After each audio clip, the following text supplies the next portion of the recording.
I'm now going to take you through the AQA GCSE Biology Paper 2 required practicals. Required Practical 7 is all about the ruler drop test, which is how we're going to measure a person's reflexes, so how quickly they can respond to a particular stimulus. So it's a very simple experiment. You need two people. You're going to have one person hold the ruler just above the open hand of another student, as you can see here. Then we're going to drop the ruler, the other student catches the ruler, and obviously the closer that they catch that ruler to the bottom, the faster their reaction time. So I'm going to write that method out for you.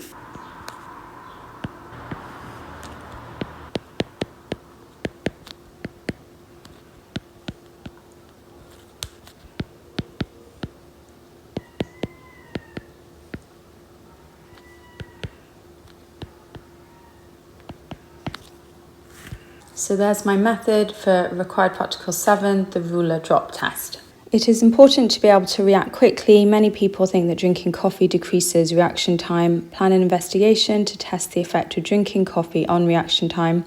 You should include the test for reaction time that you would use and how to make the investigation valid. So I'm hoping this is where you're going to want to write about the ruler drop test. So we're going to describe how we carry out the ruler drop test and then what we're going to do to ensure that the investigation is valid. So carry out a ruler drop test. Let's make sure we give a detail. Make sure you hold the ruler above the thumb. This will ensure that you can actually drop that ruler and catch it in a way that means that a distance can be measured. Our independent variable is what we're going to change. One student will drink coffee, one will not. So that's what we're changing. What about our control variables? It's only worth 4 marks, so you don't need to go too crazy here. So what are we going to keep the same? It's important that you use students of the same age, gender, same amount of sleep, because these will all affect their reaction times. And after all, we're only interested in the effect of coffee on their reaction time. And then we want to repeat and calculate an average.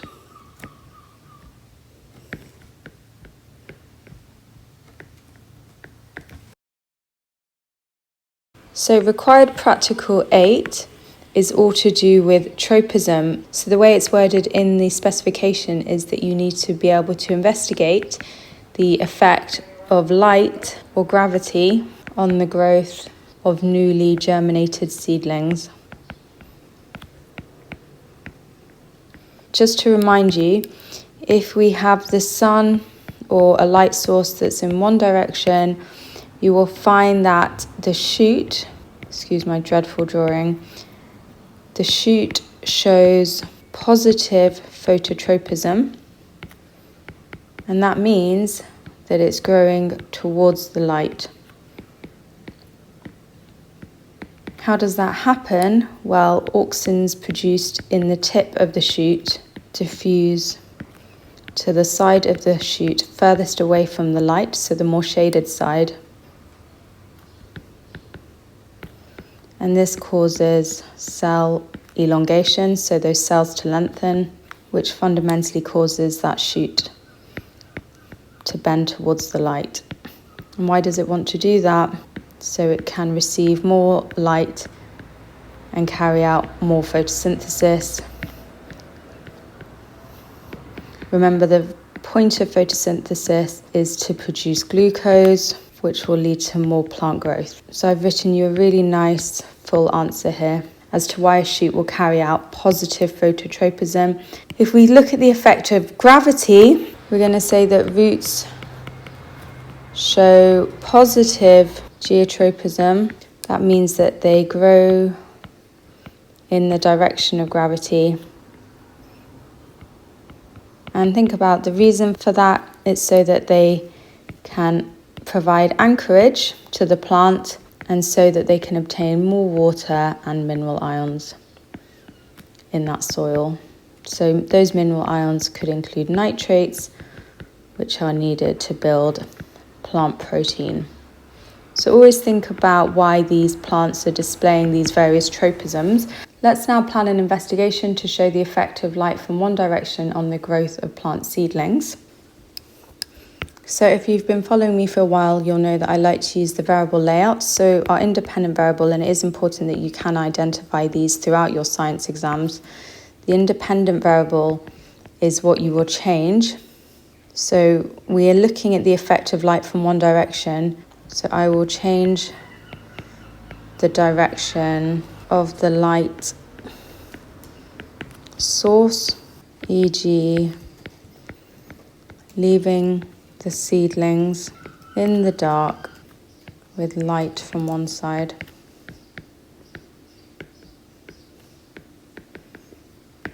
What's our dependent variable? So what are we measuring? So we really need to look closely at the growth of those plant seedlings, but it needs to be tangible. We need to be able to measure this. Because you're expecting some bending to occur due to that light coming from one direction, I'm going to make this nice and accurate by saying that I will use a piece of thread and ruler to measure the height of the shoots or seedlings. It's before and after the experiment. The next variable we need to consider is the control variables. This is what we need to keep the same in order to ensure a fair test. I've decided to keep the temperature the same, as well as obviously the time frame that the seedlings are growing for. I've gone with 72 hours. And then obviously for reliability, we need to repeat and calculate an average.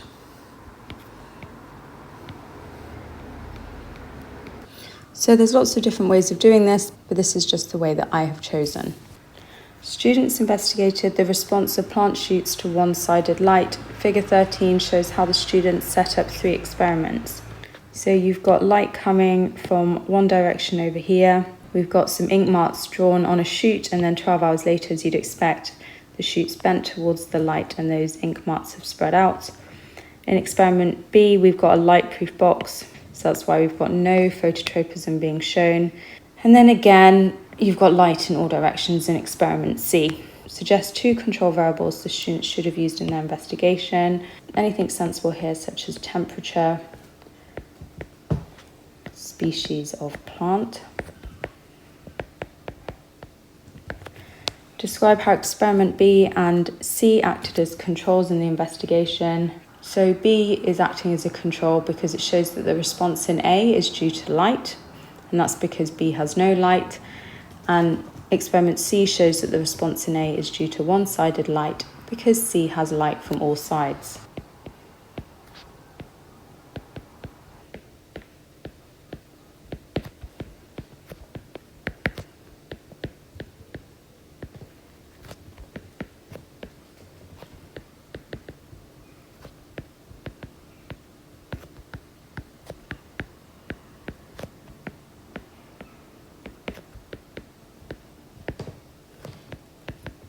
Give 2 conclusions that the students could make from ink marks on the shoot in experiment A. Look at how these ink marks have spread out. We can see that the cell elongation is obviously occurring at the tip as opposed to the base. And we can also see that cell elongation occurs on the side furthest from the light.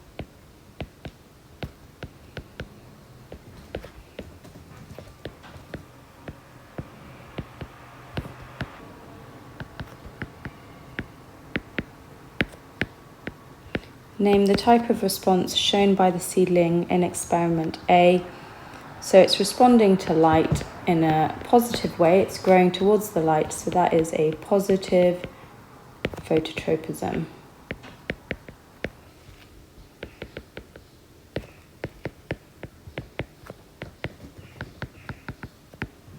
Auxin is a plant hormone. Auxin is made in the shoot tip.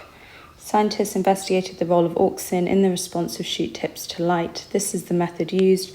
Grow 4 seedlings in the dark for a few days. Cut the tip off the shoot of each seedling. Place each shoot tip on a small block of agar jelly. Place the shoot tips in agar in different conditions as shown. After 24 hours, measure the mass of auxin in the agar blocks. The numbers under each block show the mass of auxin that diffused into the blocks from the shoot tips. The mass of auxin is given in arbitrary units. So here we know that 25.3 has diffused from the shoot tip into the agar block in the shoot tip kept in the dark. Let's add up all these numbers. This is going to be 24.9, 25.0, 25.2. A scientist made a hypothesis: light causes auxin to move from the side of the shoot nearest to the light to the side furthest from the light. Describe the evidence from figure 14 which supports the hypothesis. Look, we've got the one-sided light. We can see that because there's so much more auxin on the side furthest from the light, that the auxin must have diffused across.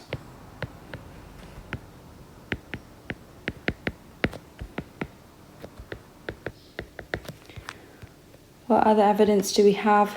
Well, look, again in G we have one-sided light, but because that glass is separating both the agar jelly as well as the shoot, it's prevented the auxin from diffusing.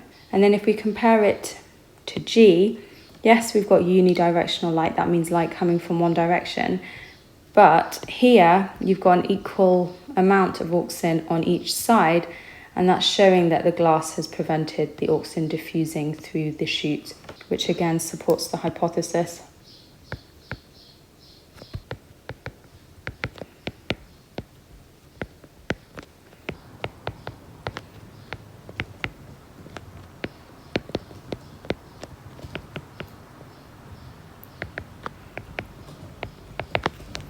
Another scientist made a different hypothesis. Light causes the breakdown of auxin. Give the evidence in figure 14 that shows that auxin is not broken down by light. Well, actually, if you look at all of these masses, they stay fairly constant, so clearly it hasn't been broken down.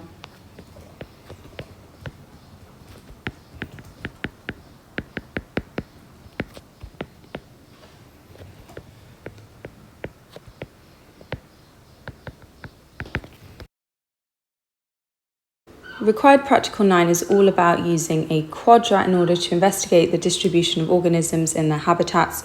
So remember, quadrat is a metal frame that's kind of subdivided. It tends to be 1 meter by 1 meter in terms of its dimensions. And what you're going to do is you're going to place that quadrat randomly using a random number generator to generate some coordinates that will allow you to place that quadrat in a particular field, and then you're going to count the number of organisms belonging to a particular species. So I'll write you a nice straightforward method as to how you're going to use the quadrat in order to investigate the distribution of organisms, and then we'll look at a past paper question.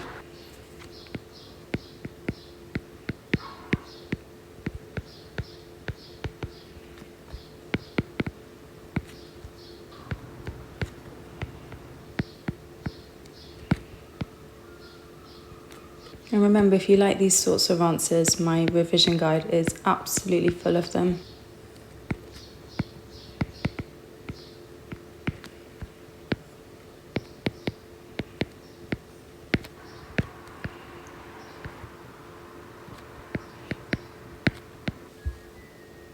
Students investigated the populations of earthworms in the soil in 2 different areas. Area A was a grass lawn, Area B was a farmer's field. Chemical X can be mixed with water and poured onto the soil. The mixture brings earthworms to the surface of the soil but does not harm them. Plan an investigation using chemical X to compare the number of earthworms per metre squared in areas A and B. So we're going to obviously need to apply the same concentration and volume of chemical X in order to ensure that we have a fair test, because after all, we only want one independent variable, which is the type of area. So we're going to use our variable layout. After all, it is worth 6 marks. And then don't forget, because we're looking at populations, it's going to be useful to use a quadrat, which is a metal frame, tends to be 1 meter by 1 meter, and we're going to count the number of earthworms that appear. So our independent variable, what we're changing, I will change the type of area.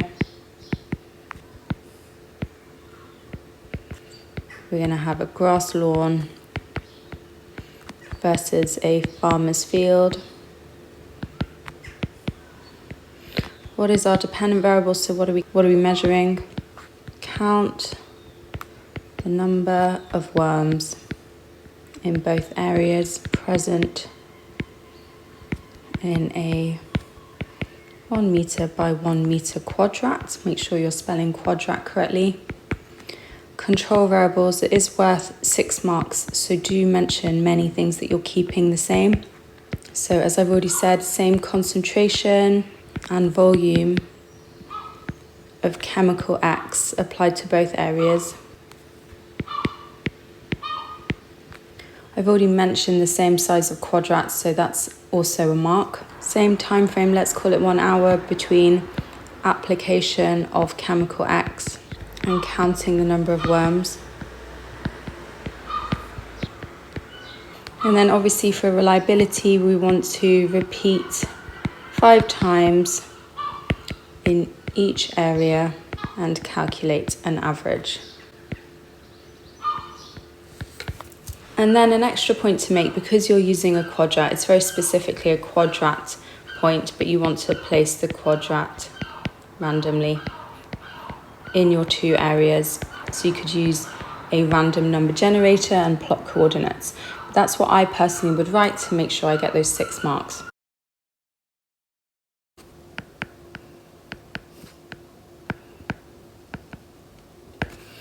Required practical 10 is all to do with the effect of temperature on the time taken for milk to decay.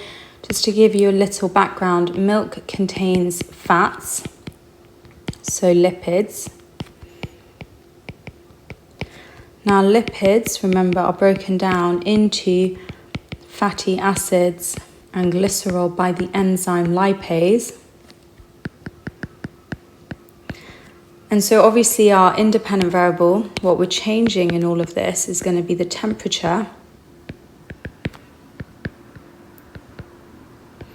So we might choose 10 degrees Celsius, 20 degrees, 30 degrees, etc. Our dependent variables, so what is a sensible thing for us to measure here? We want to measure the pH of the milk. I'm going to say each day for 12 days.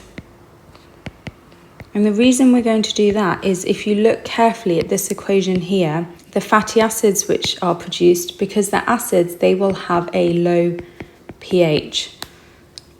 So the lower the pH, the faster that fatty acids are being produced. Always bear in mind the science behind these experiments. And the more optimum the temperature is for the enzyme lipase. So if we pick an optimal temperature, it'll probably be around body temperature, so around 37 degrees. You'd expect the enzyme lipase to be working most efficiently, meaning that fatty acids are produced far more quickly, so you'll see a lower pH. The other dependent variable you could look at is, well, actually, how long does it take for that milk to reach a particular pH, like pH 5?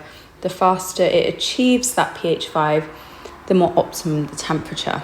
In terms of measuring the pH, you could use universal indicator solution or pH meter. What about our control variables? So what we want to keep the same, the volume of milk, the type of milk, e.g. cow's milk, any treatment of milk in order to sterilize it, to kill any pathogens. Students investigated the effect of temperature on the decay of milk. This is the method used. Place 25 centimeters cubed of fresh milk into each of 3 beakers. Keep one beaker at 5 degrees, the second at 15, and the third at 25. So that's what we're changing. Our independent variable is obviously temperature. Record the pH of the milk in each beaker every day for 4 days. Suggest one improvement the students could have made to the method. There's so many different things that you could say here. You could use more temperatures. You could use the same type of milk, such as cows. You could repeat and calculate a mean. We don't need to go into too much detail, so I'm just going to say use the same type of milk.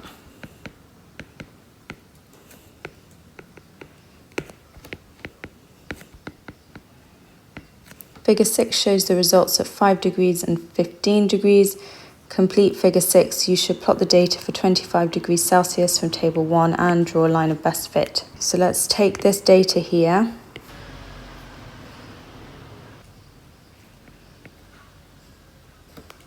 Let's draw our line of best fit. Figure 7 shows the results for 5 degrees and 15 degrees again. The rate of pH change increases with an increase in temperature. The rate of pH change at 5 degrees is 0.3 pH units per day. Calculate how many times faster the rate of pH change is at 15 degrees than the rate of pH change at 5 degrees. At day 2, you should draw a tangent on figure 7. So we're looking at day 2. It's told us to draw a tangent. That's obviously needed because we have a curved line.